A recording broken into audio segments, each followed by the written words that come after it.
김종현의 스포츠. No problem. 화요일 저녁에는 이 두 분과 함께하고 있죠. 정 PD와 김 기자, 정현호 KBS 스포츠 PD, 중앙일보 김지한 기자 나오셨습니다. 안녕하세요. 안녕하세요. 자, 배구 이야기로 먼저 시작을 해보겠습니다. 시즌 후반으로 가면은 고춧가루 부대 이런 거 조심해야 되는데 이번 시즌도 예외는 아닌 것 같죠? 네, 지난주에 제가 현대캐피탈 이야기하면서 이 팀한테 잘못 걸리면은 올해 쉽지 않을 거다. 네. 이렇게 제가 말씀 한번 드렸는데 네.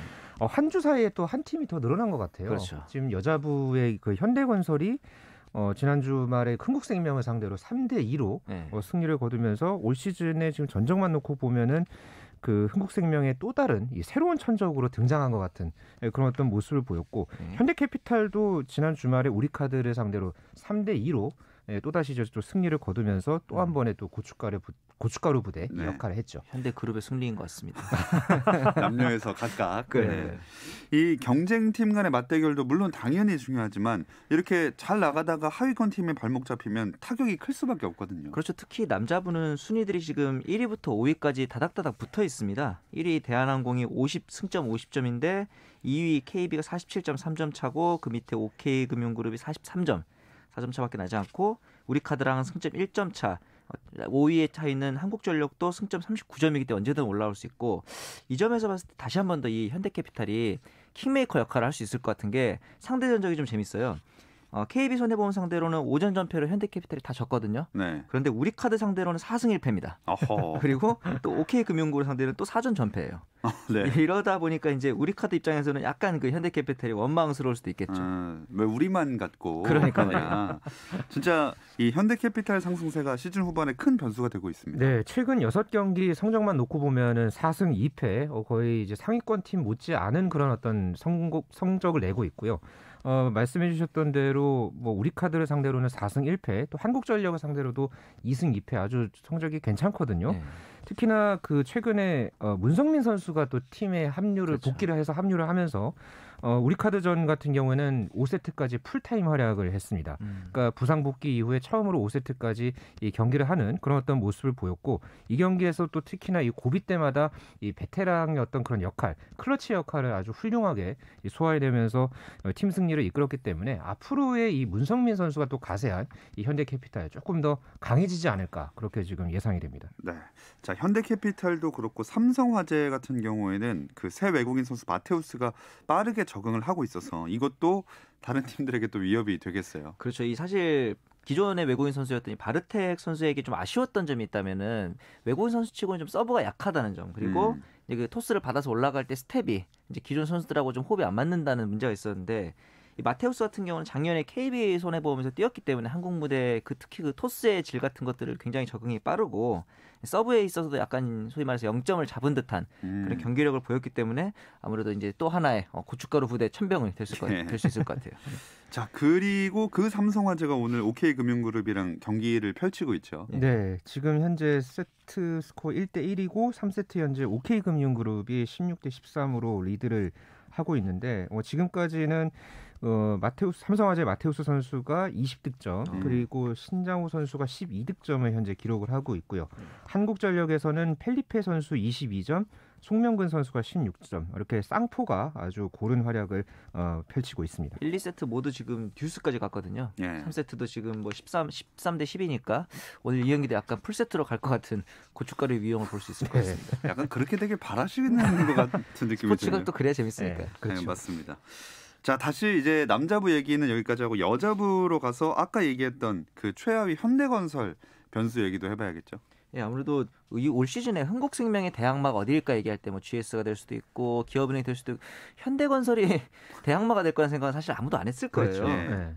이제 그렇게 생각하면서 현대건설의 전력을 저희가 좀 찾아봤더니 한 명 한 명을 떼어놓고 보면은 나쁘지 않아요. 당연히 이제 지난 시즌 정규리그 1위니까 황민경, 정지윤, 고예림의 루소 또 양효진 선수까지 있으니까 나쁘지 않은 경기력이라는 점에서는 어떻게 보면은 이번 시즌에 최하위에 있는 점이 오히려 더 의아할 수도 있겠다는 생각이 들더라고요. 그러니까 현대건설이 또 흥국생명을 잡았던 경기 같은 경우에는 좀 뭐 번외 얘기기는 하지만요.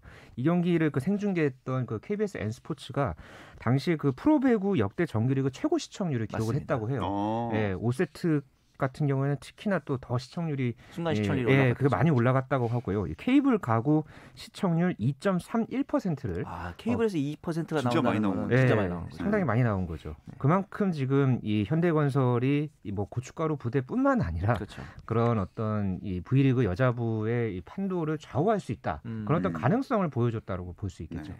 그렇게 많은 사람들이 관심을 갖고 지켜본 경기에서 네. 이제 그 현대건설이 선전을 했으니까 그렇죠. 흥국생명 입장에서는 뭐 1위에서 내려오기까지는 아직 한참 남았지만 그렇죠. 좀 영향이 있겠어요. 네, 뭐 지금 그 경기 같은 경우에는 주전 세터였던 그 이다영 선수가 그 1세트에 좀 무릎 이상이 있어가지고 좀 전력에서 잠시 빠졌었죠. 네. 그 이후에 좀 전반적으로 선수들 간의 어떤 이 플레이의 리듬이 서로 맞지 않는 그런 어떤 모습을 보였고요. 이 경기에서 또 외국인 선수 이 브루나 선수가 나오기는 했습니다만은 네네. 9득점을 기록을 했고 아직은 조금 더 이 시간이 필요해 보이는 적응할 그런 어떤 좀 시간이 좀 더 필요해 보였던 그런 어떤 모습이었기 때문에 일단 이번 경기를 또 계기로 해서 조금 더 어느 정도 좀 팀을 다져야 하는 그런 어떤 좀 숙제를 안게 됐습니다. 네. 그 이다영 선수는 유독 수원체육관 가면 힘을 못 쓴다 이런 이야기도 있고요. 지금 흥국생명이 이제 패한 두 경기 모두 지금 이다영 선수가 있었던 수원체육관에서 있었던 경기죠. 예. 아무래도 세터다 보니까 공격 패턴이라든가 이런 부분들을 현대건설 선수들이 이미 알고 있어서 오히려 그 부분을 생각하다 보니까 좀 이다영 선수의 토스라든가 이런 부분이 흔들리는 게 아닌가 싶기도 하고 지금 토스 성공률이 현대건설과의 경기에서는 25.4%에 그치고 있거든요. 그래서 박미희 감독이 또 인터뷰에서는 이다영 선수가 이날 그 수원에서 열린 경기에서 시작하자마자 오른쪽 무릎이 좀 다친 것 같아서 무리하지 않는 게 낫겠다 싶어서 경기에서 제외했다고 하니까 또 이제 부상에 잘 돌아온 다음에 경기력을 또 두고 봐야 할 것 같습니다. 네. 이래저래 이다영 선수가 이번 시즌에 마음고생이 좀 많을 것 같아요. 네, 지난달 26일에 GS 칼텍스와의 경기가 끝난 뒤에 그 당시에 그 수훈 선수로 이다영 선수가 인터뷰를 했는데 네, 그렇죠. 당시에 그 인터뷰를 하다가 조금 그 우는 모습이 당시에 보였었죠.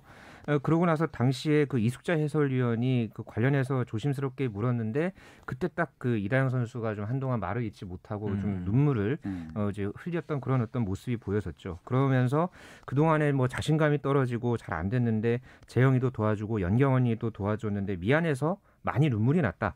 이렇게 얘기를 했습니다. 네. 그동안에 뭐 여러 가지로 뭐 또 워낙 또 흥국생명이 또 많은 관심을 받는 팀이잖아요. 그렇죠. 그런 상황에서 여러 가지로 심적으로 큰 부담을 느낀 것은 좀 분명해 보였던 그런 장면이었습니다. 거기다가 이 세터가 갖는 부담감도 무시하지 못할 거예요. 뭐 다들 시즌 전부터 어우흥이다 하면서 네. 잘해야 본전이다라는 좀 부담감도 있었을 거고 거기다가 최근에 터졌던 뭐 SNS 이슈라든가 이런 부분들이 분명 이다영 선수의 정신력에 좀 영향을 미쳤을 거라고 보거든요. 네. 하지만 또 이제 흥국생명 입장에서는 그나마 다행일 수 있는 게 정규리그에서 이런 시행착오를 좀 겪으면서 내실을 다진다면 앞으로 있을 플레이오프라든가 이런 챔피언 결정전에서 좀 더 성장하는 계기가 되지 않을까 싶기도 하고 아직까지는 좀 힘들어 보이긴 하는데 만약에 올해 올림픽이 또 열린다면 예. 이제 국가대표 선수들 간의 호흡을 맞추는 데 있어서도 이번 경험이 좀 좋은 자산이 되지 않을까 싶기도 합니다. 확실한 거는 이다영 선수가 뭐 V리그 현재 최고의 세터로 꼽히고 그렇죠. 있잖아요. 네. 그러다가 지금 국가대표 세터이기도 하고 해줘야죠. 예. 네, 그런 앞으로 더 큰 역할을 할 선수이기 때문에 이런 어떤 부담감을 훌훌 털어내는 그런 어떤 모습을 통해서 한 단계 더, 뭐 몇 단계 더 성장하는 그런 네. 어떤 계기가 됐으면 하는 그런 그렇죠. 또 한 명의 팬으로서 네. 그런 좀 이야기를 해봅니다. 네, 더 단단해지는 모습 기대해 보겠습니다. 네. 어쨌든 여자분은 그 최하위 현대건설이 이 순위 경쟁에 칼자루를 쥐고 있다 이렇게 봐도 되겠어요. 네, 지금 그 상위권 경쟁하는 팀들한테 특히나 이 현대건설이 한층 더 이 고춧가루를 뿌릴 가능성이 커진 그런 상황이거든요. 이 양효진 선수도 이 흥국생명전이 끝난 뒤에 앞으로 팀 분위기가 좀 바뀔 것 같다. 이런 또 기대감을 드러내는 멘트를 하기도 했고요. 네. 현재 그 V리그 여자부 2위에 올라 있는 GS 칼텍스를 상대로도 이 현대건설이 강한 모습을 맞아요. 보여줬습니다. 앞으로 앞서서 이 4차례 맞대결에서 2승 2패 아주 팽팽하게 맞섰거든요. 네. 상위권 팀들에게 상당히 강한 면모를 많이 보여왔던 이 현대건설이었기 때문에 앞으로 이 남은 경기에서 얼마만큼 또 이 현대건설이 좀 더 강한 어떤 전력을 드러낼지 한번 지켜봐야 되겠습니다. 근데 이 현대건설이 봄 배구할 가능성은 있긴 있는 건가요? 뭐 이제 산술적으로 마지노선이라고 볼 수 있는 3위를 노려야 되겠죠. 3위 도로공사와의 승점이 11점 차입니다. 그래서 이론적으로 가능하긴 한데 이 3, 4, 5위 간의 승점 차가 좀 적기 때문에 어려운 건 사실이에요. 그래서 현대건설이 봄 배구를 하기 위해서는 제가 보기엔 필요한 게 양효진 선수가 있는 중앙 공격은 확실히 순위권이거든요. 그런데 좌우 공격진이 조금 다른 팀들에 비해서 약하다는 생각이 드는데 그 전까지 현대건설을 잘 이끌고 갔던 건 이다영 선수가 이 토스의 스피드라든가 높이가 좋기 때문에 양효진을 포함해서 이제 공격진들을 잘 살렸었는데 이 이다영 선수의 공백을 김다인 그리고 이나연 세터가 좀 잘 메꿔야 현대건설이 좀 분위기를 추스르는 데 도움이 되지 않을까 싶긴 합니다. 네. 이 봄 배구 마지막 티켓은 3위부터는 박빙이죠. 네, 현재 도로공사가 승점 31점으로 3위에 올라 있고요. 밑에 지금 4위 IBK 기업은행이 승점 28점, 그리고 5위에 올라 있는 KGC 인삼공사가 승점 25점. 그렇죠. 각각 지금 순위마다 승점 3점씩의 차이가 있습니다. 현재 팀당 한 8경기에서 9경기씩 지금 남겨놓고 있기 때문에 끝까지 이 순위 싸움은 봐야 될 것 같습니다. 네. 자, 앞으로 한 주간 주목해볼 만한 매치업 짚으면서 배구 이야기 마무리하겠습니다. 한국생명이 지금 경기에서 이제 현대건설에게 일격을 당했는데 5일에 다시 이제 또 전통의 라이벌이라 할 수 있는 GS를 또 만나게 되죠.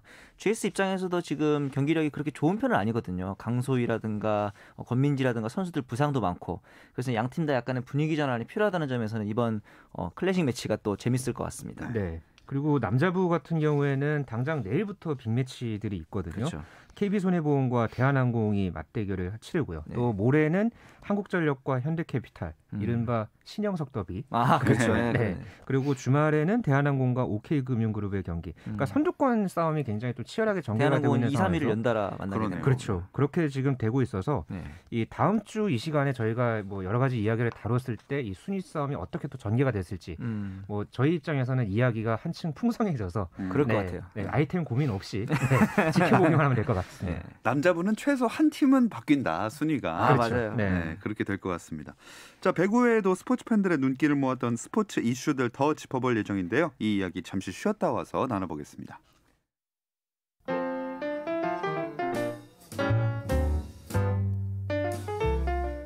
정 PD의 깊은 내공, 김 기자의 비하인드 스토리. 배구 이야기는 KBS 1라디오 스포츠에서 배구 선수 출신 해설위원 저 한유미도 듣습니다. 정 PD와 김 기자, 많은 청취 부탁드립니다. 어떤 스포츠 이야기도 나눌 수 있는 시간, 정 PD와 김 기자 듣고 계십니다. 정현호 KBS 스포츠 PD, 중앙일보 김지한 기자와 함께하고 있습니다. 우리나라 프로야구는 어제부터 스프링 캠프 시작됐는데 미국 메이저리그는 언제부터인가요? 우리나라 시간으로 2월 18일에 이제 메이저리그 스프링 캠프가 공식 개막을 하고요. 정규 시즌 같은 경우에는 4월 2일에 개막하는 것으로 일단 초안이 나왔습니다. 네. 그런데 이제 아무래도 코로나19가 미국에서 여전히 좀 감소하지 않고 있으니까 사무국에서는 개막 연기를 선수 노조에게 요청을 했는데 선수 노조에서는 이렇게 되면 뭐 경기 수가 줄어들 수도 있고 선수들의 수입이 줄어들 수도 있다 보니까 거부를 했어요. 그래서 작년처럼 시작 전부터 약간 메이저리그 판도가 좀 불안불안한 상태입니다. 자, 이런 상황을 보니까 양현종 선수에게 참 시간이나 이런 상황이 녹록지 않다, 이런 걸 알 수가 있겠네요. 네, 지금 스프링 캠프 개막일이 2월 18일이니까 거의 어떻게 보면 최소 일주일 안에는 이 행선지가 결정이 돼야 될 것 같아요. 그렇죠. 지금 뭐 미국을 갔다가 또 한국에 들어와서 취업 비자를 받아야 하는 절차가 있고 또 이 한국에 들어와서는 또 현재 해외 입국자 이주 자가격리라는 그렇죠. 그 절차가 또 있잖아요. 이런 또 상황도 있고 또 게다가 지금 미국 같은 경우에 최근에 이 조 바이든 대통령이 취임하고 나서 현재 언제든 미국 전역에서 이 입국자 자가격리가 실시될 수 있는 상황이거든요. 지금 행정명령이 좀 이제 서명을 한 그런 어떤 상황이기 때문에 결국은 지금 이 양현종 선수가 이제 제시했던 이 메이저리그 진출을 첫 번째로 제시했던 이 40인 로스터 보장 조건은 현재로서는 좀 전반적인 상황에서는 좀 어려울 것 같고 결국은 이 스프링 캠프를 들어가서 자신의 강점을 뭔가 보여주는 그런 어떤 시간이 필요할 텐데 앞으로 한 일주일 정도 정말 이 촌각으로 쪼개서 뭔가 이 상황을 안고 가야 하는 그런 어떤 분위기가 다음 주 이 시간에 좀 그 계약이 확정됐다는 좋은 뉴스로 좀 찾아뵐 수 있으면 좋을 것 같아요. 그러니까요. 근데 미국 분위기 보면은 네. 계속해서 불안감만 가중이 되는 것 같아요. 이 계약 시장의 흐름들을 좀 보더라도 좀 거액의 계약이 나오는 경우는 거의 없고요. 예. 있는 자원들끼리 약간 재배치 느낌이랄까요? 그런 트레이드들이 많습니다. 단적으로 이 김광현 선수가 있는 세인트루이스 같은 경우는 놀란 아레나도를 영입했고 양키스에서는 제임스 타이온 그리고 이제 애덤 오타비노가 또 보스턴으로 가고 등의 주요 선수들이 오히려 트레이드를 통해서 많이 옮기지 FA 선수들은 아직까지도 이제 대형 선수들이 생선지를 정하지 못하고 있는 그런 이슈들을 봤을 때 양현종 선수의 계약도 그렇게 녹록치만은 않아 보이는 게 현실입니다. 뭐 어제도 야구 이야기 나누는 시간에 양현종 선수 얘기를 다뤄봤는데 두 분은 솔직하게 가능성 어느 정도라고 생각을 하세요? 제가 봤을 때는 그렇게 좋지는 않아요. 근데 이제 양현종 선수가 과연 어디까지 좀 약간 자존심을 굽히고 들어갈 수 있느냐 중요할 것 같은데 예전에 황재균 선수가 최근에 그 스토리그 관련된 방송에 나와가지고 이제 메이저리그 그 당시에 소위 말하는 썰을 좀 풀었잖아요.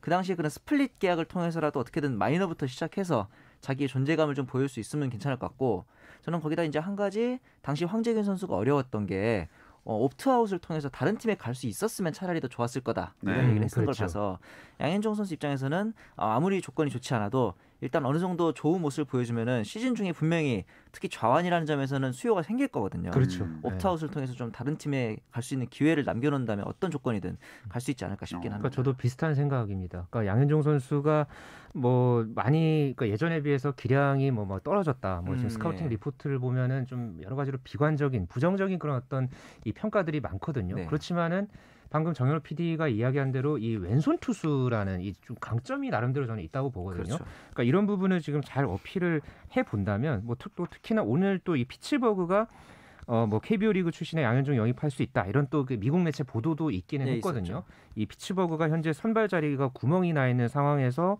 이 또 양현종을 주시할 수 있다 이런 어떤 이 현지 언론 보도가 이 나왔기 때문에 일단 그런 부분들을 뭐 중간에 뭐 에이전트라든가 어떤 주변 관계자들이 상당히 좀 여러 가지로 많이 좀 어필을 하는 그런 어떤 전략이 필요해 보입니다. 어제도 이 얘기도 살짝 다루긴 했지만 빅리그에서 78승 거둔 일본인 투수 다나카도 일본으로 또 유턴하지 않았습니까? 네.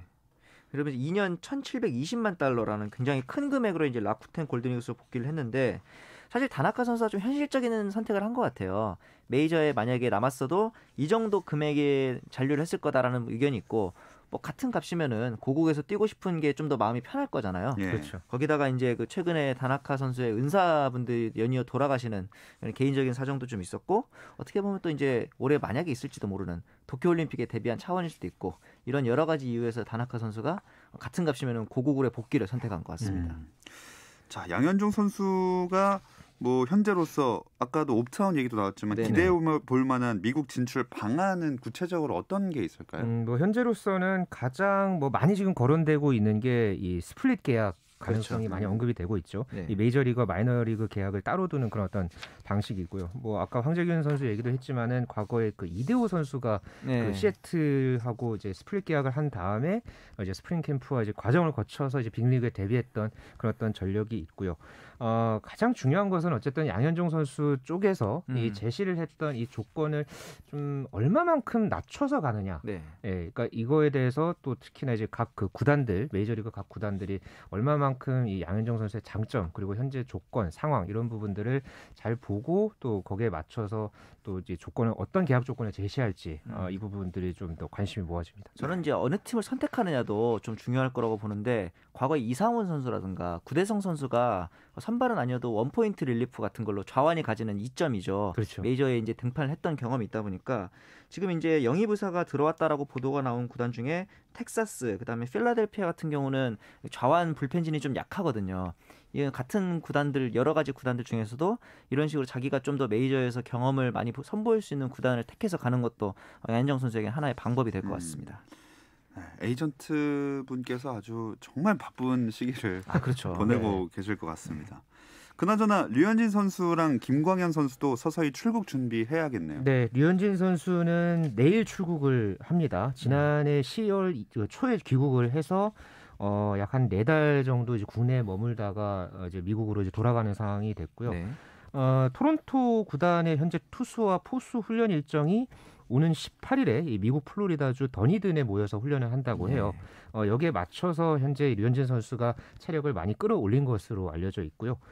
김광현 선수 같은 경우에는 부산에서 훈련을 한 뒤에 친정팀인 SK 와이번스에서 제주에서 같이 동료들과 함께 훈련을 하고 이달 10일에서 뭐 14일 그 사이에 이 꿀꿀할 예정이라고 합니다. 이 세인트루이스 구단 같은 경우에는 이달 중순까지 이제 스프링 캠프가 열리는 이 미국 플로리다주 주피터로 네. 이 모일 것으로 지시를 한 상태이기 때문에 여기에 맞춰서 김광현 선수도 몸을 끌어올릴 것으로 그렇게 보여집니다. 네.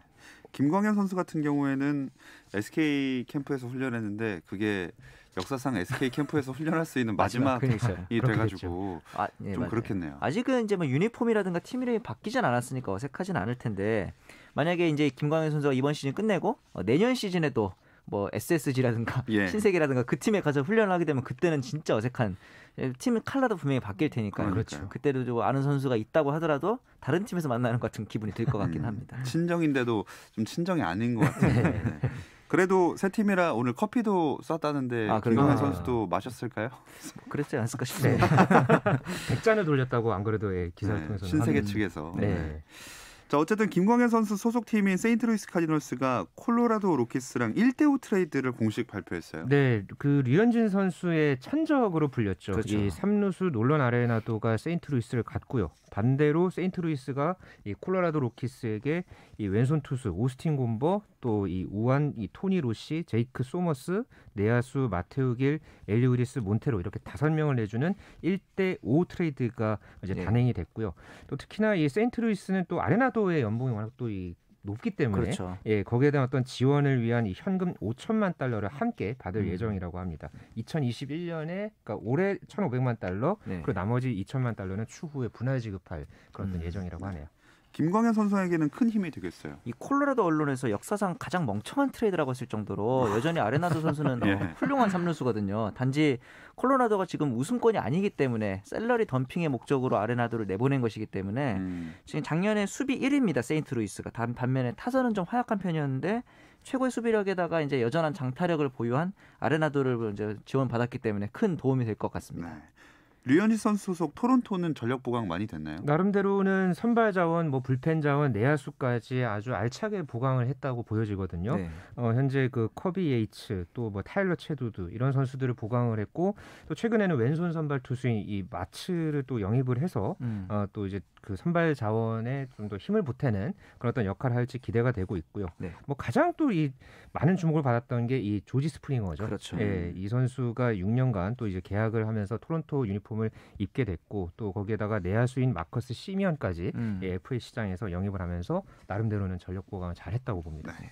마지막으로 최지만 선수랑 추신수 선수 근황도 살짝 들어보겠습니다. 최지만 선수는 조금 이제 구단과 이슈가 있었죠. 연봉 조정 신청을 했는데 이 신청하는 과정에서 SNS로 또 구단에게 있어서 불만을 토로한 듯한 사진을 하나 올렸거든요. 이제 구단이 거짓말을 하고 있다는 뉘앙스였는데, 참고로 템파베이는 185만 달러, 최지만 선수가 245만 달러이기 때문에 격차가 제법 있는 편이에요.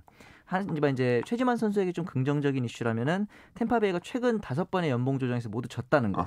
이 점을 봤을 때는 최지만 선수가 좀 유리한 계약을 따낼 수 있지 않을까 싶은데, 이어서 추신수 선수 같은 경우는 2-3개 정도의 팀이 접촉 중이긴 하지만 아직까지는 뭐 국내 복귀라든가 어떤 마이너 계약 이런 것까지는 생각을 하지 않고 있다고 합니다. 네. 자, 정 PD와 김 기자 여기서 마치도록 하겠습니다. 정현호 KBS 스포츠 PD, 중앙일보 김지한 기자 두 분 고맙습니다. 감사합니다. 내일도 별일 없으면 꼭 좀 들어주세요. 김종현의 스포츠.